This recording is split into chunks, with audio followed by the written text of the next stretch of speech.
L'histoire d'aujourd'hui, c'est celle d'un professeur d'anglais, un homme qui s'est vu refuser des dizaines d'emplois et qui a fini par bâtir l'une des entreprises les plus puissantes du monde. C'est l'histoire de Jack Ma et d'Ali Baba.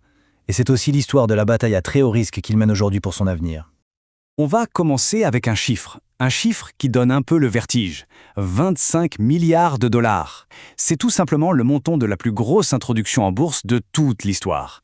Et ce chiffre, en un seul instant, a fait d'Ali Baba un véritable titan mondial.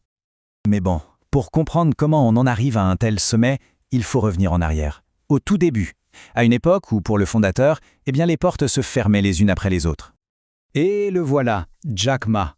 C'est l'homme qui, juste après ses études, a été refusé à absolument tous les postes auxquels il a postulé, y compris, et l'anecdote est célèbre, chez KFC.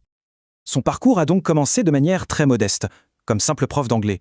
Et puis, tout bascule en 1995. Pendant un voyage aux États-Unis, il découvre Internet. Et là, c'est la révélation. Il faut connecter la Chine au reste du monde en ligne. Ali Baba vient à peine de naître, porté par cette idée folle, qu'un premier obstacle, et de taille, se dresse sur sa route. Un géant, tout droit venu de la Silicon Valley, eBay. Franchement, le combat semble joué d'avance. C'est le classique David contre Goliath. D'un côté, on a eBay, le requin mondial, qui arrive en Chine avec une seule idée en tête, tout rafler, et de l'autre, Ali Baba, le petit crocodile local, le total outsider. Et c'est là que l'histoire devient vraiment fascinante. Le géant américain va commettre une série d'erreurs monumentales par pure méconnaissance du marché local. Une technologie pas adaptée, un design que les Chinois trouvent ennuyeux, une culture commerciale complètement ignorée, bref, un véritable cas d'école de ce qu'il ne faut pas faire.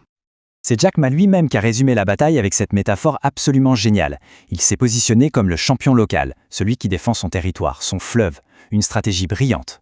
Et ça a marché. Alors, une fois son plus grand rival mis KO, Ali Baba a le champ libre pour construire son empire. Et pour y arriver, l'entreprise va suivre un modèle totalement unique, qui ne ressemble vraiment à aucun autre. Il y a une erreur qu'on entend souvent, comparer Ali Baba à Amazon. En fait, c'est une erreur fondamentale. La différence, elle est simple, mais elle est cruciale. Amazon vend des produits qu'il stocke. Ali Baba, c'est une place de marché. Une plateforme qui met en relation des vendeurs et des acheteurs. L'entreprise elle-même, elle, ne vend absolument rien. Ce modèle a permis une croissance juste explosive. On parle de plus de 400 millions de clients chaque année. Pour vous donner une idée, c'est plus que toute la population des États-Unis. L'échelle est difficile à imaginer. Prenez la journée des célibataires en 2015, une sorte de Black Friday qu'Alibaba a créé. Ce jour-là, ces plateformes ont traité 14 milliards de dollars de ventes, en 24 heures. La question c'est, comment on fait pour piloter un navire aussi immense qui grandit à cette vitesse ? Eh bien, Jack Ma s'est appuyé sur une culture d'entreprise extrêmement forte qu'il a appelée les 6 V'N. Ce sont des principes qui sont devenus l'ADN du succès d'Alibaba.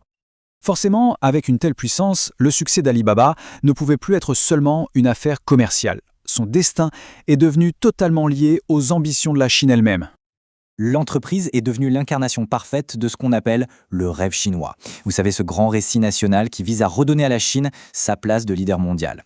Alibaba, c'était la preuve vivante, technologique et économique que c'était possible. Alibaba est alors devenu bien plus qu'une entreprise, un véritable instrument de soft power pour la Chine, projetant sa puissance économique et son savoir-faire technologique aux 4 coins de la planète. Mais voilà, l'homme au centre de cet empire est connu pour sa personnalité de franc-tireur, de non-conformiste, et il était sur le point d'entrer en collision frontale avec la structure même du pouvoir qu'il représentait. Retenez bien cette date, le 24 octobre 2020. Ce jour-là, Jack Ma va prononcer un discours qui va absolument tout changer. Imaginez la scène, il est face à toute l'élite financière du pays, et là, publiquement, il attaque les banques d'État et les régulateurs. Il les accuse d'avoir une mentalité de prêteur sur gage qui étouffe complètement l'innovation. C'était d'une audace absolument folle. La réponse de Pékin ne s'est pas fait attendre. Elle a été rapide, elle a été brutale. L'introduction en bourse de sa société financière, Ant Group, qui devait battre tous les records, a été annulée, stoppée net quelques jours à peine avant son lancement. Et ce n'était que le début. Une enquête antitrust a suivi, qui s'est soldée par une amende record de près de 3 milliards de dollars. Et Jack Ma lui-même, disparu. Il s'est volatilisé de la vie publique pendant 3 mois. Le message était « on ne peut plus clair ». Ce qui nous laisse avec une question cruciale. Jack Ma, c'était simplement un homme d'affaires qui a dépassé les bornes, qui a franchi la ligne jaune, ou bien était-il devenu une icône tellement puissante, un symbole tellement subversif que le pouvoir d'État a jugé nécessaire de le contrôler ?